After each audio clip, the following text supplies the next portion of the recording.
আসসালামু আলাইকুম রহমতুল্লাহ। আরেকটি প্রশ্ন এসেছে যে রোজা পালনকারী অর্থাৎ সিয়াম পালনকারী টুথপেস্ট এবং মিসাক দ্বারা দাঁত পরিষ্কার করতে পারবে কিনা। সিয়াম পালনকারী টুথপেস্ট এবং মিসাক দ্বারা দাঁত পরিষ্কার করতে পারবে। কিছু কিছু উলামা হযরত বলেছেন যে দুপুরের পরে, সারাদিনই যে কোনো সময় পালন করতে পারে, তবে দুপুরের পর থেকে তারা মাকরু বলেছেন, যদিও মতটি সঠিক নয়। এটি একটি আমল রাসূল ইসলাম থেকে যে কোনো সময় সেটি করা যায় এবং এই মিসাকের ব্যাপারে অনেক গুরুত্ব রয়েছে। টুথপেস্ট এবং পাউডার সেটি যদি গলা পর্যন্ত না যায়, তার মিষ্টতা স্বাদতা যদি কণ্ঠ পর্যন্ত বা নিম্ন পর্যন্ত না পৌঁছায়, তাহলে সেক্ষেত্রে অবশ্যই জায়েজ। আর এছাড়া মিসাকের ব্যাপারে আল্লাহ রাব্বুল আলামিনের রাসূল ইসলাম বলেছেন আসিয়াকু মুতাহিরাতুল লিল ফামি ওয়া মারদাতুল লির রব। আর নাসাই শরীফের হাদিস আম্মা জি আয়েশা সিদ্দিকা রাদিয়াল্লাহু তাআলা বলেছেন মিসাক মুখকে পবিত্র। আম্মা জি আয়েশা থেকে বর্ণিত, রাসূল সাল্লাল্লাহু আলাইহি ওয়াসাল্লাম বলেছেন মিসাক মুখকে পবিত্র ও আল্লাহকে সন্তুষ্ট রাখে। সুবহানাল্লাহি ওয়া বিহামদিহি। বুখারী মুসলিমের আরেকটি বর্ণনা, আল্লাহ রাসূল সাল্লাল্লাহু আলাইহি ওয়াসাল্লাম বলেছেন লাউলা আন আশাক্কু আলা উম্মতি লা আমরতুহুম বিসওয়াকি ইনদা কুল্লি সালাত। রাসূল সাল্লাল্লাহু আলাইহি ওয়াসাল্লাম বলেছেন যে আমার উম্মতের যদি কষ্টের অবস্থা না হতো, প্রত্যেক সময় প্রত্যেক নামাজের সময় মিসাককে আমি আল্লাহর হাবিব সেটাকে মিসাক করার ক্ষেত্রে অবশ্য অবধারিত করে দিতাম। তো আরেকটি বিষয় রয়েছে, সেটি হচ্ছে যে রমজানে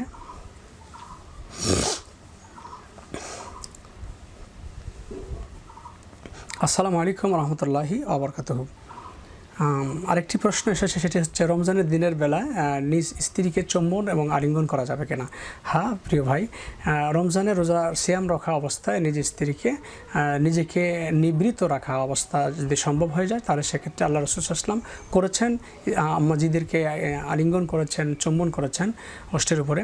তবে সেক্ষেত্রে যদি সেটা অন্যদিকে কামভাবের দিকে ঝুঁকে যাওয়ার সম্ভাবনা থাকে, তাহলে সেটা অবশ্যই মাকরুহ। আর এক্ষেত্রে অন্য ব্যত্যয় যদি ঘটে যাওয়ার সম্ভাবনা থাকে, তা না করাই উত্তম। কিন্তু এটা ব্যাপারটা হলো এটা অবশ্যই জায়েজ রয়েছে, আর এ ব্যাপারে আল্লাহ সর্বাধিক জ্ঞাত।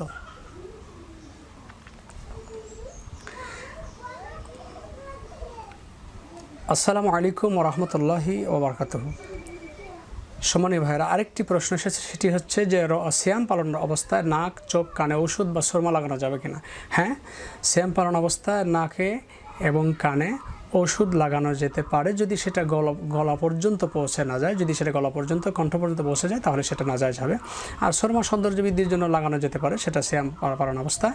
যেহেতু রাসূল সাল্লাল্লাহু আলাইহি ওয়াসাল্লাম বলেছেন, লকিত ইবনে সাবুরা থেকে বর্ণিত, রাসূল সাল্লাল্লাহু আলাইহি ওয়াসাল্লাম বলেছেন বালিগু ফিল ইস্তিনশাক ইল্লা আন্তাকুনা সাইমা।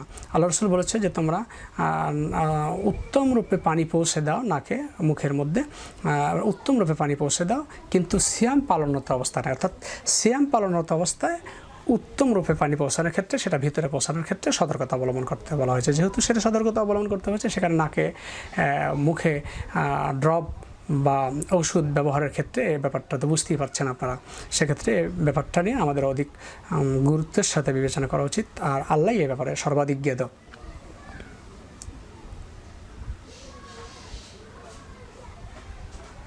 আরেকটি বিষয় রয়েছে, রোজা রেখে সিয়াম রেখে ইনসুলিন ব্যবহার করা যাবে কি না।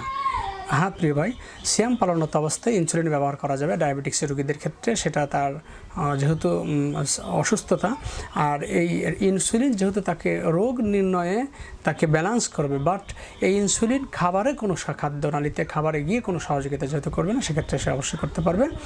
যেটা পেটের মধ্যে যেহেতু পৌঁছাচ্ছে না, সেটা করতে পারবে। আল্লাহ রাব্বুল আলামিন আমাদের এ ব্যাপারে সর্বাধিক পরিজ্ঞাত। আল্লাহ পাক আমাদের সকলকে বুঝবার এবং আমল করবার মতো তৌফিক দান করুন, আমিন, আল্লাহুম্মা আমিন। আসসালামু আলাইকুম ওয়া রাহমাতুল্লাহি ওয়া বারাকাতুহু।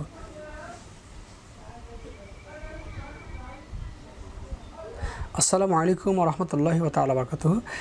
আরেকজন ভাই জানতে চেয়েছেন যে রোজা রেখে দিনের বেলায় হঠাৎ কোনো কারণে ঘুমিয়ে পড়লে যদি সেক্ষেত্রে নাইট প্রেশার হয়ে যায়, স্বপ্নদোষ হয়ে যায়, তাহলে সেক্ষেত্রে বিধান কী। সেক্ষেত্রে বিধান হচ্ছে অবশ্যই সে পবিত্র হয়ে যাবে।